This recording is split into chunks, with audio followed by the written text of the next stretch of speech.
చాలా మందికి ఈ అవేర్నెస్ లేక ఆ మందులు వేసుకోవడం ఈ మందులు వేసుకోవడం అలాంటివి చేస్తూ ఉంటారు అనమాట. 10-20 years తర్వాత మళ్ళీ క్యాన్సర్ వచ్చేది. ఎస్, మంచి ప్రశ్న అడిగారు. 10 కాదు 20 సంవత్సరాలు అయినప్పటికీ కూడా క్యాన్సర్ వస్తుంది. టొబాకో అనేది ఆల్కహాల్ కంటే డేంజర్. సార్ క్యాన్సర్ సిటీస్ లో ఎక్కువ వస్తుందా, విలేజెస్ లో ఎక్కువ వస్తుందా సార్? సిటీస్లలో క్యాన్సర్ ఎక్కువ ఉంటుందాం. సిటీస్ మహిళలకి చూడండి, వాళ్ళు అసలు బ్రెస్ట్ ఫీడింగే లేదు. బేబీ పుట్టగానే బాటిల్ ఇచ్చేస్తున్నారు. వాళ్ళకు టైం లేదు, ఆఫీస్కి వెళ్ళాలి, తర్వాత ఇంకా బ్రెస్ట్ కూడా పాడైపోతుంది అన్నటువంటి ఆలోచన ఈ సిటీ వాళ్ళకి వచ్చేసింది. గ్రామాలలో అట్లాగా మంటలు రాకుండా అయితే కాపాడుకుంటామో, క్యాన్సర్ రాకుండా కాపాడుకోవడమే బెటర్. వచ్చిన తర్వాత ఆ డాక్టర్ ఈ డాక్టర్ ఆ థెరపీ ఈ థెరపీ, కీమోథెరపీ, ఇమ్యూనోథెరపీ, ఇప్పుడు కొత్తగా వచ్చింది కార్టీ సెల్స్ థెరపీ అని.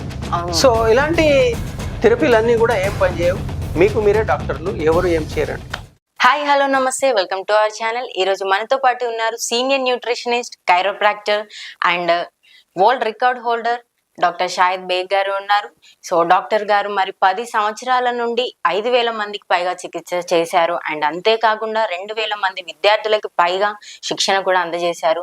సో డాక్టర్ గారిని అడిగి మరి క్యాన్సర్ గురించి, క్యాన్సర్ ఎందుకు వస్తుంది, ఇది అంటువ్యాధా, అసలు క్యాన్సర్ గురించి మనందరికి కూడా అవేర్నెస్ డాక్టర్ గారు ఈ రోజు మనకి కల్పిస్తారు. డాక్టర్ గారిని అడిగి తెలుసుకుందాం. నమస్తే సార్. నమస్తే. ఎలా ఉన్నారు సార్? పర్ఫెక్ట్ సార్, మాకు ఈరోజు క్యాన్సర్ గురించి కొంచెం అవేర్నెస్ కల్పించండి సార్. అంటే క్యాన్సర్ ఎందుకు వస్తుంది, అంటే ఏంటి, అసలు జనాల్లో కొంచెం అవేర్నెస్ లేదు, కొంచెం చెప్పండి. క్యాన్సర్ అనేది చాలా మందికి ఈ రోజుల్లో వస్తుంది. మనము వరల్డ్ హెల్త్ ఆర్గనైజేషన్ రిపోర్ట్ చూస్తే ఇండియాలో ప్రతి నిమిషము ఒకరు చనిపోతున్నారు. ఇండియాలో క్యాన్సర్ విత్ క్యాన్సర్. ఇది second largest death cause. First one is heart attack, second one is cancer. అంటే రోజుకి దాదాపు 2,500 మంది చనిపోతున్నారు. మరి దీనికి అవేర్నెస్ లేకపోవడమే ప్రాబ్లం చేస్తుంది. సో క్యాన్సర్ అనేది మనము ఏ ఆహారం తీసుకున్నా కొద్దిగా క్యాన్సర్ వస్తుంది. ఈ క్యాన్సర్ ను రిపేర్ చేయడానికి మన బాడీలో ఇమ్యూనిటీ ఉంది. ఈ ఇమ్యూనిటీ దాన్ని ఆ క్యాన్సర్ సెల్స్ ను చంపేస్తుంది. ఫస్ట్ ఆఫ్ ఆల్ మీకు మన బాడీలో ఇమ్యూనిటీ ఉంది. మనకు బయట నుంచి ఏదైనా బ్యాక్టీరియా కానీ, వైరస్ కానీ, లేకపోతే ఇంకా ఫంగస్ కానీ ఏదైనా ఇలాంటివి వచ్చినప్పుడు మన బాడీలో ఉన్నటువంటి ఇమ్యూనిటీ దాన్ని రిపేర్ చేస్తుంది, దాన్ని మంచిగా చేస్తుంది, దాన్ని చంపేస్తుంది. ఈ చంపడానికి 2 రకాల సెల్స్ ఉంటాయి. ఒకటి బి సెల్, ఒకటి టీ సెల్. బి ఫర్ గుర్తుంచుకోండి, ఒకటి బి సెల్, ఒకటి టీ సెల్. ఇది నేను మాటికి చెప్తా ఉంటాను, అందరు ప్రజలు కూడా దీన్ని గుర్తు పెట్టుకోవాలి.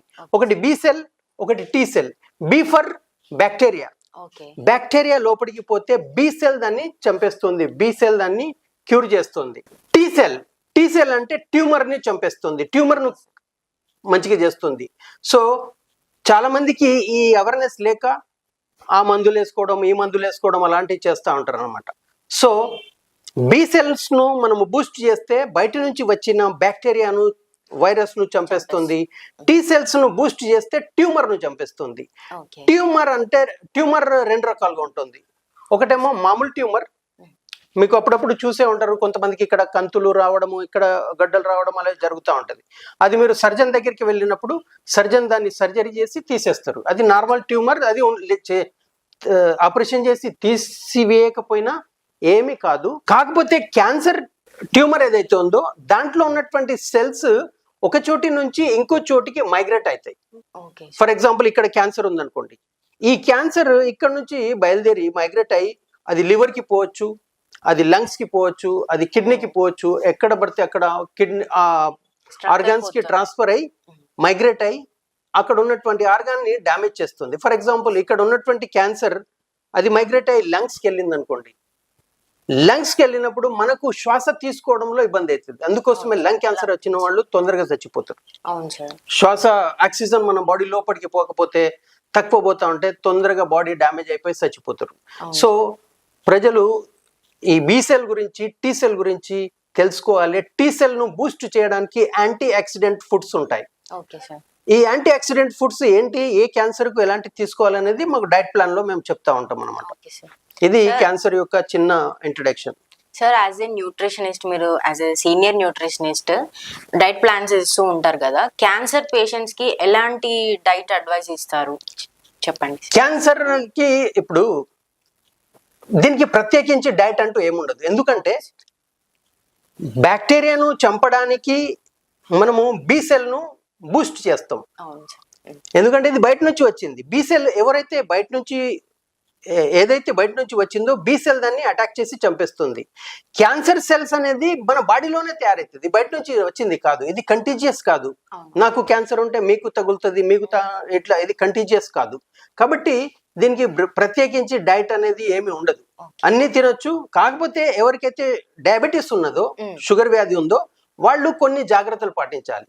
ఇమ్యూనిటీని బూస్ట్ చేయడం కోసం యాంటీ ఆక్సిడెంట్స్ డైట్ తీసుకోవాలి. అవి ఏ క్యాన్సర్ కి ఎంత తీసుకోవాలనేది మేము దాన్ని చూసి, అంటే వారికి ఫస్ట్ స్టేజ్ లో క్యాన్సర్ ఉందా, సెకండ్ స్టేజ్ లో ఉందా, థర్డ్ స్టేజా, ఫోర్త్ స్టేజా, ఇవన్నీ చూసి మేము పేషెంట్ యొక్క హెల్త్ ఎట్లా ఉంది, ఏజ్ ఎంత ఉంది, అవన్నీ చూసి మేము డైట్ ప్లాన్ ఇస్తాం. అందరికీ ఒకేలాగా డైట్ ప్లాన్ ఉండదు.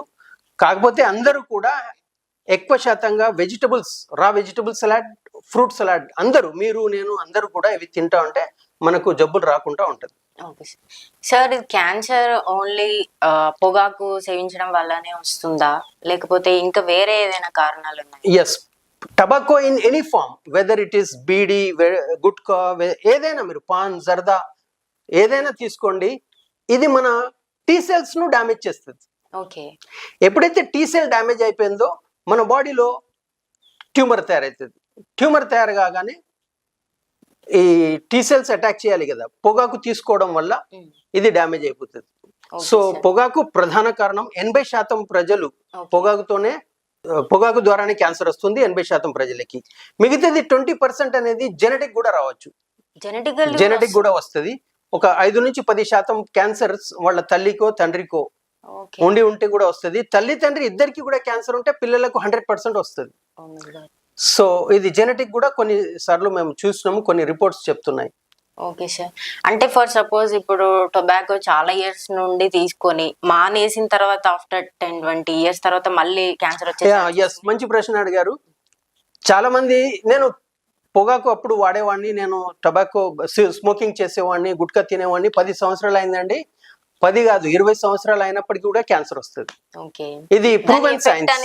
ఉంటుంది. టీ సెల్స్ డ్యామేజ్ చేసేస్తుంది. 10 సంవత్సరాలు కూడా 20 సంవత్సరాలు కూడా క్యాన్సర్ వచ్చే అవకాశాలు ఉంటాయి. సో ప్రజలకి నేను అడ్వైస్ చేసేది ఏంటంటే, మీరు టబాకో తీసుకోకండి. ఇది ఆల్కహాల్ కంటే డేంజర్. ఆల్కహాల్ తీసుకోవడం కొద్ది మోతాదులో పర్వాలేదు, అంటే ఇప్పుడు నేను ప్రమోట్ చేస్తలేను ఆల్కహాల్ కి. లైట్ గా మీరు తీసుకుంటే పర్వాలేదు. అది కూడా మంచి క్వాలిటీ ఉన్నటువంటివి, ఎక్స్పెన్సివ్ ఉన్నటువంటివి, అవి కొద్ది మోతాదులో తీసుకుంటే వారానికి ఒకసారి 15 రోజులు అది పర్వాలేదు. కానీ టబాకో అనేది ఆల్కహాల్ కంటే డేంజర్. ఓకే సార్, ఇది జెనెటికల్లీ కూడా వస్తుంది అన్నారు కదా, మరి ఇది అంటువ్యాధి, ఎవరికైనా సోకే ప్రమాదం ఉందా ఇంట్లో కానీ బయట ఎవరికైనా? ఇది అంటువ్యాధి కాదు, ఇది బయట నుంచి రాదు. ఇప్పుడు వైరస్ ఉందనుకోండి, మనం కరోనా అప్పుడు చూసాం, మాస్క్ పెట్టుకోండి, ఒకరి నుంచి ఒకరు దూరం ఉండండి. ఈ క్యాన్సర్ అట్లా కాదు. క్యాన్సర్ అనేది నాలో ఉంటే నాలోనే ఉంటది. ఎందుకంటే నా బాడీ తయారు చేసింది క్యాన్సర్ ను. నా బాడీలో ఇది ఇంకా కొద్దిగా ఎక్స్ప్లెయిన్ చేస్తాను మీకు. ఫస్ట్ ఆఫ్ ఆల్, మనం ఏదైతే ఆహారం తింటామో, ఏదైతే గాలి పీల్చుకుంటామో, వాటర్ తాగుతామో, ఇది కంటామినేటెడ్. బయట నుంచి తెచ్చిన ఆహారం కానీ, ఇంట్లో తయారు చేసిన ఆహారం కూడా. కొద్దిపాటి క్యాన్సర్ మనకు వస్తుంది. రాగానే ఇమీడియట్లీ మన టీ సెల్స్ దాన్ని రిపేర్ చేస్తాయి. ఇది ఎట్లా వస్తుంది అంటే, మనం తీసుకున్నటువంటి ఆహారములో టాక్సిన్స్ ఉంటాయి. టాక్సిన్ అంటే విషం. ఈ విషం పోయి మన సెల్స్ లోపల ఉన్నటువంటి డిఎన్ఏను డామేజ్ చేస్తుంది. డిఎన్ఏ డామేజ్ అయిపోతే ఆ సెల్ ఒక గుండా లాగా తయారైపోతాడు. పక్కన ఉన్నటువంటి సెల్ ను చంపేయడము గుండా. కాబట్టి ఇది రాకుండా చూసుకోవడమే బెటర్. రాకుండా చూసుకోవడం ఎట్లా మరి? మంచి యాంటీ ఆక్సిడెంట్, ఇందాక చెప్పాను, anti oxidant food, fruits and vegetables లో మనము బాగా తీసుకొని, పొగాకును మనం మానేయాలి. పొగాకు కాల్చేవాడి కంటే పీల్చేవాడికి ఎక్కువ ఇబ్బంది అవుతుంది. కాబట్టి ఎవరైనా పక్కన సిగరెట్ తాగుతా ఉంటే మనం వాడి పక్కన ఉండకుండా దూరం ఉంటే ఇంకా బెటర్. సార్ క్యాన్సర్ సిటీస్ లో ఎక్కువ వస్తుందా, విలేజెస్ లో ఎక్కువ వస్తుందా సార్? ఎస్, చాలా మంచి ప్రశ్న. సిటీస్లలో క్యాన్సర్ ఎక్కువ ఉంటుందమ్మా. ఇప్పుడు మీరు గ్రామాలలోకి వెళ్తే అక్కడ ప్రజలు బయటి తిండి ఎక్కువ తినకుండా పొద్దుటి నుంచి సాయంత్రం వరకు తన వ్యవసాయ కార్యక్రమాలు అవి చేస్తూ సాయంత్రం ఇంటికి రాగానే హాయిగా పడుకుంటారు అనమాట. సో గ్రామాలలో చాలా తక్కువగా క్యాన్సర్ ఉంటుంది, సిటీస్లలో ఎక్కువ ఉంటుంది. వాళ్ళ లైఫ్ స్టైల్ కూడా సరిగా ఉండదు. రాత్రి 2 గంటలకు భోజనం చేసేవాళ్ళు సిటీలలో మనకు కనిపిస్తూ ఉంటారు. సో గ్రామాలలో మీరు చూడండి, మహిళలు 2-3 సంవత్సరాల పిల్లోడిని కూడా బ్రెస్ట్ ఫీడింగ్ చేపిస్తారు. సిటీస్ మహిళలకి చూడండి, వాళ్ళు అసలు బ్రెస్ట్ ఫీడింగే లేదు. బేబీ పుట్టగానే బాటిల్ ఇచ్చేస్తున్నారు. వాళ్ళకు టైం లేదు, ఆఫీస్కి వెళ్ళాలి, తర్వాత ఇంకా బ్రెస్ట్ కూడా పాడైపోతుంది అనేటువంటి ఆలోచన ఈ సిటీ వాళ్ళకి వచ్చేసింది. గ్రామాలలో అట్లా కాదు, అందరి ముంగటనే వాళ్ళు బేబీకి బ్రెస్ట్ ఫీడింగ్ చేపిస్తారు. బ్రెస్ట్ ఫీడింగ్ చేపిస్తే అది నేచర్ అండి. నేచర్కి if you go against of the nature, nature will punish you. So మహిళలకి, అక్కడ ఉన్నటువంటి పురుషులకి కానీ మహిళలకి కానీ గ్రామాల్లో ఉన్నటువంటి వాళ్ళకి క్యాన్సర్ వచ్చే అవకాశాలు తక్కువ. సిటీలో ఉండే వాళ్ళకి లైఫ్ స్టైల్ అంతా కూడా వాళ్ళు చేంజ్ చేసుకున్నారు. లైఫ్ స్టైల్ చేంజ్ చేసుకోవడం వల్ల సిటీలో ఉన్నటువంటి వాళ్ళకి క్యాన్సర్ ఎక్కువ వస్తుంది. గ్రామాల్లో ఉన్నటువంటి ఇంకో ఎగ్జాంపుల్ ఇస్తాను. స్పోర్ట్స్ పర్సన్ కి క్యాన్సర్ చాలా తక్కువ రేట్లో ఉంది. ఫిలిం ఇండస్ట్రీ వాళ్ళకి చాలా ఎక్కువ రేట్లో ఉంది. ఎందుకు సార్? ఎందుకంటే స్పోర్ట్స్ వాళ్ళు శారీరక శ్రమ ఉంది, లైఫ్ స్టైల్. వాళ్ళు పొద్దున్న నుంచి సాయంత్రం వరకు ఆడతారు, ఇంటికి పోయి సపరేట్గా పడుకుంటారు. ఫిలిం ఇండస్ట్రీ వాళ్ళు అట్లా కాదు. వాళ్ళు రాత్రి 2 గంటలకు పడుకునే వాళ్ళు ఉంటారు. ఎక్సర్సైజ్ వాళ్ళకు ఉండదు. ఏదో ఒకరిద్దరు తప్ప ఎక్కువ శాతంగా ఎక్సర్సైజ్ వాళ్ళకు ఉండదు. సో వాళ్ళకి మీరు కంపేర్ చేసి చూసుకోండి, ఫిలిం ఇండస్ట్రీ వాళ్ళు ఎక్కువ క్యాన్సర్తో ఇబ్బంది పడుతున్నారు, స్పోర్ట్స్ ఇండస్ట్రీ వాళ్ళు తక్కువ రేట్లో ఉంది క్యాన్సర్ వాళ్ళకి. అంటే ఇప్పుడు మీరు ఇంత ముందు అన్నారు కదా సార్, బ్రెస్ట్ ఫీడింగ్ విలేజెస్ లో ఇస్తున్నారు, సిటీస్ లో ఇవ్వట్లేదని. ఇది మెయిన్ రీజన్ అంటారా మరి బ్రెస్ట్ క్యాన్సర్ రావడానికి? ఎస్, ఇది ఒక రీజన్. బ్రెస్ట్ ఫీడింగ్ చేసే వాళ్ళకి క్యాన్సర్ రాదు. రాదు అంటే మరి సార్ ఆమె ఉంది కదా, మీరు అడగచ్చు, ఆమె ఉంది కదా, ఆమె 2 పిల్లలకి బ్రెస్ట్ ఫీడింగ్ ఎందుకు వచ్చిందా? అది జెనెటిక్ ఉండొచ్చు, లేకపోతే ఇంకా వాళ్ళ హస్బెండ్ స్మోకింగ్ చేస్తూ ఉండొచ్చు, స్మోకింగ్ ఈమె పీల్చి ఉండొచ్చు, ఇంకా ఎన్నో కారణాలు ఉంటాయి. కానీ ఎక్కువ శాతంగా అయితే నేచర్ మనకి ఏదైతే చెప్పిందో, మనం ప్రకృతిని గౌరవిస్తే ప్రకృతి మనకి గౌరవిస్తుంది. ప్రకృతిని మనము తీసిపడేస్తే ప్రకృతి మనకు పనిష్మెంట్ ఇస్తుంది. కాబట్టి ప్రకృతి ధర్మాన్ని పాటించాలి. సార్ క్యాన్సర్ ఎన్ని రకాల గ్రేడ్లు ఉంటాయి? క్యాన్సర్ అనేది 4 రకాల గ్రేడ్లు ఉంటాయి. First grade 1, grade 2, grade 3, grade 4. ఎవరికైతే ఫస్ట్ గ్రేడ్, సెకండ్ గ్రేడ్ లో క్యాన్సర్ ఉందని డిటెక్ట్ అయిందో వాళ్ళను మనం ఈజీగా మంచికి చేయొచ్చు. థర్డ్ అంటే వాళ్ళ ఏజ్ ను బట్టి ఉంటుంది. మరి ఎక్కడ క్యాన్సర్ ఉంది, లంగ్స్ లో ఉందా, కిడ్నీలో ఉందా, లివర్ లో ఉందా, బ్రెయిన్ లో ఉందా, ఎక్కడ ఉంది అనేటువంటిది చూసి దాన్ని బట్టి మనము డిసైడ్ చేస్తాం. Third grade. 4th గ్రేడ్ అయితే వాళ్ళు బ్రతకరండి, వాళ్ళకి ఏమి చేసినా అది లాస్ట్ స్టేజ్. సో ఇట్లా ఫస్ట్ గ్రేడ్ అంటే 25%, పర్సెంటేజ్ లో చెప్పాలంటే 25%, సెకండ్ 50%, థర్డ్ 75%, 4th అనేది 100%. అప్పుడు వాళ్ళు బ్రతకరు చాలా రోజులు. సార్ కీమోథెరపీ ట్రీట్మెంట్ అనేది ఒకటి చేస్తారు కదా, అది ఎప్పుడు ట్రీట్మెంట్ చేస్తారు సార్? అంటే ఏ స్టేజ్ లో చేస్తారు అది? కీమోథెరపీ ఏ స్టేజ్ లో అయినా చేస్తారు. కాకపోతే మంచి డాక్టర్ అయితే చెప్పేస్తాడు, మీకు 4th గ్రేడ్ ఉందండి, మీరు బ్రతకరు, ఇది వేస్ట్, మీరు ఎక్కడికైనా వెళ్ళండి అని చెప్పేస్తారు అనమాట. సో కొంతమంది కీమోథెరపీ ఇస్తే కొన్ని పైసలు వస్తాయి అన్నటువంటి ఉద్దేశంతో ఎవరికైనా చేస్తా ఉంటారు. సార్ ఇది కీమోథెరపీ అని ఒకటి ఉంటుంది, ఇమ్యూనోథెరపీ అని కూడా ఒకటి ఉంటుంది కదా sir, which is better? Chemotherapy వల్ల సైడ్ ఎఫెక్ట్స్ ఎక్కువ ఉంటాయి. కీమోథెరపీ అనేది కెమికల్స్ మన బాడీలో ఇంజెక్ట్ చేస్తారు, కాబట్టి దానివల్ల సైడ్ ఎఫెక్ట్స్ ఎక్కువ ఉంటాయి. ఈ ఇమ్యూనోథెరపీ అంటే సైడ్ ఎఫెక్ట్స్ కొద్దిగా అది సేమ్ ప్రాసెస్, బట్ దాంట్లో యూజ్ చేసేటువంటి కెమికల్, దీంట్లో ఉన్నటువంటి కెమికల్ కి కొద్దిగా డిఫరెంట్ ఉంటుంది. కాబట్టి ఇమ్యూనోథెరపీ బెటర్ దాన్ కీమోథెరపీ. కాకపోతే ఇమ్యూనోథెరపీ చాలా ఎక్స్పెన్సివ్. ఒక 40-50 లక్షల రూపాయలు కావాలి ఇమ్యూనోథెరపీ చేయాలంటే. ఓకే. కాకపోతే ఇండియాలో ఏం చేస్తున్నారంటే ఇస్తున్నారు. లో డోస్ ఇస్తున్నారు. అయినప్పటికీ కూడా ప్రజలు చచ్చిపోతున్నారు కదా. అవును సార్. సో నేను చెప్పేది ఏంటంటే మంటలు రాకుండా కాపాడుకోండి. మంటలు వచ్చిన తర్వాత ఫైర్ బ్రిగేడ్ ను పిలిపిస్తే ఫైర్ బ్రిగేడ్ వాడు వచ్చేసి, ఇప్పుడు సపోజ్ ఇక్కడ మంట తగిలింది అనుకోండి, మంటల్లో ఈ సోఫా కాలొచ్చు, ఈ పేపర్లు ఇవన్నీ కాలిపోవచ్చు. నీళ్లు వేసినా ఇది ఖరాబ్ అయిపోతుంది కదా. మీరు నీళ్లు వేసినా ఖరాబ్ అయిపోతుంది, మంటల్లో కూడా కాకపోతే నీళ్ళు ఎందుకు వేస్తారంటే ఇక్కడ ఉన్నటువంటి ఈ మంటలు పక్క ఇంటికి పోకూడదని, స్ప్రెడ్ కాకుండా చేస్తారు. సో క్యాన్సర్ కూడా మనము మంటలు రాకుండా అయితే కాపాడుకుంటామో క్యాన్సర్ రాకుండా కాపాడుకోవడమే బెటర్. వచ్చిన తర్వాత ఆ డాక్టర్ ఈ డాక్టర్ ఆ థెరపీ ఈ థెరపీ, కీమోథెరపీ, ఇమ్యూనోథెరపీ, ఇప్పుడు కొత్తగా వచ్చింది కార్టీ సెల్స్ థెరపీ అని. సో ఇలాంటి థెరపీలన్నీ కూడా ఏం పనిచేయవు. మీకు మీరే డాక్టర్లు, ఎవరు ఏం చేయరండి. సార్ మొన్ననే రాష్ట్రపతి గారు ముర్ము గారు ఒకటి CAR-T cells the therapy launch చేశారు కదా, దాని మీద మీ ఒపీనియన్ ఏంటి సార్? ఇది చాలా మంచి థెరపీ, కాకపోతే ఇది కూడా చాలా ఎక్స్పెన్సివ్ ఉంటుంది. ఒక సెషన్ కి 50 లక్షల రూపాయలు ఖర్చు వస్తుంది. సో మన ఇండియాలో ఎంతమంది ఈ థెరపీని తీసుకునే వాళ్ళు ఉన్నారు? చాలా తక్కువ మంది ఉంటారు. అయినా కానీ ఇది 100% పని చేయదు. ఇది ఓన్లీ 50-55% ప్రజలకి, అంటే 100 మందికి ఈ థెరపీ చేస్తే ఓ 50-55 మంది బ్రతకచ్చు, మిగతా వాళ్ళు చనిపోతారు. కాబట్టి మంచి పని చేశారు రాష్ట్రపతి గారు, ఈ థెరపీని లాంచ్ చేశారు. ఇది 90లోనే స్టార్ట్ అయింది. ఇజ్రాయెల్ సైంటిస్ట్ దీన్ని ఇంట్రడ్యూస్ చేశారు. మన దగ్గరికి వచ్చేసరికి ఒక 25 సంవత్సరాలు 23 సంవత్సరాలు పట్టింది. సో 30 సంవత్సరాల ముందు మనకు దీన్ని కనుగొన్నారు. But it is very expensive. Sir ఇంకొక డౌట్, ఇప్పుడు కెమోథెరపీ ట్రీట్మెంట్ చేస్తారు కదా, ట్రీట్మెంట్ చేసేటప్పుడు కానీ ఆఫ్టర్ క్యాన్సర్ మొత్తం క్యూర్ అయిన తర్వాత మళ్ళీ ఏమైనా సైడ్ ఎఫెక్ట్స్ ఉంటాయా ఫ్యూచర్ లో?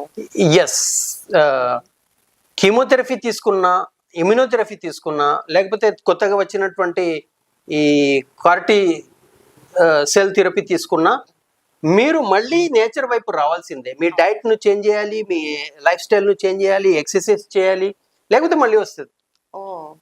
ఇప్పుడు కొంతమంది ఫిలిం యాక్టర్స్ ఉన్నారు, తర్వాత క్రికెటర్ యువరాజ్ సింగ్ ఉన్నాడు. అతను వచ్చి ఇప్పుడు తన డైట్ను మార్చుకున్నాడు, తన లైఫ్ స్టైల్ను మార్చుకున్నాడు. అదేవిధంగా మనీషా కొయిరాలా ఫిలిం యాక్ట్రెస్, సోనాలి బింద్రే, వీళ్ళు తన లైఫ్ స్టైల్ ను మార్చుకున్నారు కాబట్టి ఇప్పుడు ఆరోగ్యంగా ఉన్నారు. అంటే క్యాన్సర్ వన్స్ తగ్గిన తర్వాత మళ్ళీ మళ్ళీ వస్తుంది. ఎందుకంటే క్యాన్సర్ సెల్ ఒక్కటి కూడా మన బాడీలో ఉండిపోతే అది మళ్ళీ స్ప్రెడ్ అవుతుంది. కాబట్టి క్యాన్సర్ నేను పూర్తిగా 100% మంచిగా అయిపోయాను అని అనుకోకూడదు. లైఫ్ స్టైల్ తప్పకుండా చేంజ్ చేయాలి, ఈటింగ్ హ్యాబిట్స్, డైట్ చేంజ్ చేయాలి, తర్వాత ఎక్సర్సైజ్, ఇది చేస్తే మళ్ళీ రాకుండా ఉంటుంది. అండ్ సార్ ఇంకొకటి, ఇప్పుడు అన్మ్యారీడ్ వాళ్ళకి కూడా గర్ల్స్ కి కానీ బాయ్స్ కానీ వస్తుంది కదా సార్, ఇప్పుడు అన్మ్యారీడ్ వాళ్ళకి వచ్చిన తర్వాత వాళ్ళకి క్యూర్ అయిన తర్వాత మ్యారేజ్ చేసుకుంటే ఏమైనా ఎఫెక్ట్ ఏమైనా ఉంటుందా సార్? మ్యారేజ్ చేసుకున్నాక వస్తుంది అని చెప్పలేము, రాదు అని చెప్పలేము. లైఫ్ స్టైల్ మళ్ళీ చేంజ్ చేయాల్సిందే. ఇప్పుడు చిన్నపిల్లలకు కూడా వస్తుంది, చిన్నపిల్లలకి కూడా క్యాన్సర్ వస్తుంది కదా, వాళ్ళు లైఫ్ స్టైల్ చేంజ్ చేసి ఎక్సర్సైజ్ చేస్తా అంటే రాకుండా ఉంటుంది. పెద్ద పెరిగినాక 20-30 సంవత్సరాలు 40 సంవత్సరాలు. ఇప్పుడు కొంతమంది కొన్ని కేసులు ఎట్లా చూసాము, రికార్డ్స్ ఉన్నాయి, క్యాన్సర్ వచ్చిన వాళ్ళు ఏ ట్రీట్మెంట్ లేకుండా 30-40 సంవత్సరాలు బ్రతికారు. Only they have changed their life style and eating habits, exercise. 30-40 సంవత్సరాలు హాయిగా బతికారు. ఒక అమెరికాలో ఒక సైంటిస్ట్ ఉన్నారు, డాక్టర్ టి క్యాంబెల్.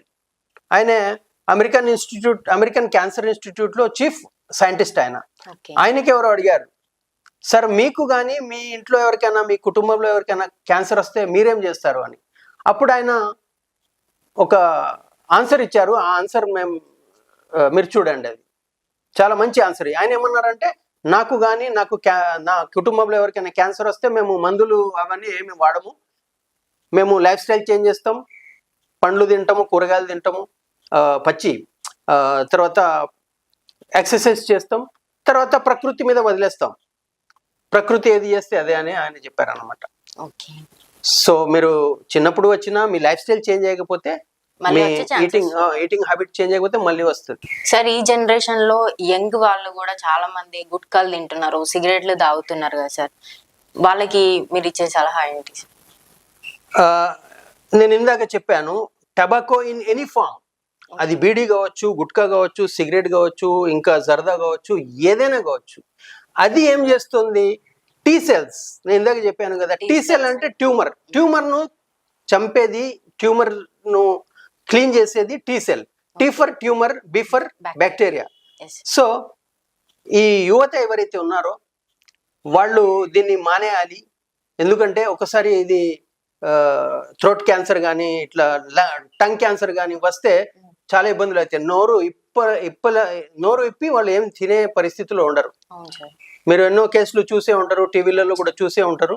కాబట్టి యువతకి నేను ఏం చెప్తున్నానంటే, don't consume tobacco in any form. It is very dangerous than alcohol.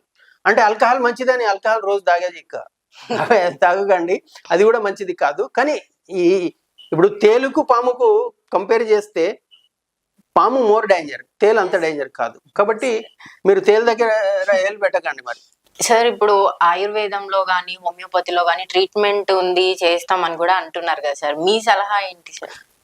ఆయుర్వేదంలో హోమియోపతిలో మేము కూడా విన్నాము, చాలా మంచి రిజల్ట్స్ వస్తున్నాయి అట్లా అని చెప్తున్నారు. బట్ వీళ్ళు ఏం చేస్తారంటే, ఆయుర్వేదం వాళ్ళు, హోమియోపతి వాళ్ళు డాక్యుమెంట్ చేయరు అండి. ఓకే, 10 మందికి ఇస్తారు, ఒకరిద్దరు మంచిగా అయిపోతారు. ఉన్నాయి దాంట్లో, లేదని మనం తోసి పూజ చేయలేము, చెప్పలేము. కానీ దాన్ని డాక్యుమెంట్ వీళ్ళు పెట్టరు. 10 మందికి ఇచ్చామండి, ఒకడు మంచిగా అయిపోయాడు, వాడి స్టేట్మెంట్ తీసుకొని మంచిగా ఉంది అని చెప్తారు. అంతేగాని పూర్తిగా దాని మీద రీసెర్చ్ చేసి double blind study, triple blind study ఇది చేసి గవర్నమెంట్కి చెప్తే, ఎవరైతే దీన్ని ఇస్తున్నారో వాళ్ళకి నోబెల్ ప్రైజ్ కూడా వచ్చే అవకాశాలు ఉంటాయి. కాబట్టి ఈ ఆయుర్వేదిక్ డాక్టర్లు కానీ, హోమియోపతి డాక్టర్స్ కానీ దీన్ని డాక్యుమెంట్ చేయాలి. డాక్యుమెంట్ చేసి గవర్నమెంట్కు చూపెట్టాలి. చూపిస్తే double blind study, triple blind study, దీన్ని స్టడీ ఉంటుంది. అప్పుడు జనాలు దీన్ని నమ్ముతారు. ఇప్పుడు ఎవరికైనా క్యాన్సర్ వస్తే వాళ్ళు సడన్లీగా అలోపతిక్ ట్రీట్మెంట్కే వెళ్తారు. ఆయుర్వేదంలో అక్కడ కాకపోతే మళ్ళీ వస్తారు. అట్లా కాకుండా దీన్ని ఆయుర్వేదం వాళ్ళు, తర్వాత హోమియోపతి వాళ్ళు ఏం చేయాలంటే డాక్యుమెంట్ చేసి దీనికి స్టడీ చేసి గవర్నమెంట్కు చూపించాలి. మంచి రిజల్ట్స్ ఉన్నాయి, నేను విన్నాను, కానీ ఇది డాక్యుమెంట్ లేదు. Okay, thank you very much sir. మా ఆడియన్స్ కి క్యాన్సర్ గురించి ఒక మంచి అవేర్నెస్ మాకు అందరికీ కల్పించినందుకు, మీ మంచి విలువైన సమయాన్ని మాకు ఇచ్చి మాకు ఒక మంచి అవేర్నెస్ ఇచ్చినందుకు thank you so much sir. Thank you very much for taking this interview, and I hope you will spread this message among the people, so people can get awareness. Yes sir. What I say, people need education, not medication. Yes sir. If you know the root cause, you can be a doctor for yourself. Yes sir. No need to rush to here and there, and there will be no result. You will lose lot of money. At the end of the day, there will be no result. So you are a doctor for yourself. Yes sir. How you have to know the root cause, why you are getting disease. Yes. This is the thing. Thank you very much for coming here, and goodbye. Thank you sir. Thank you very much. Thank you. Bye.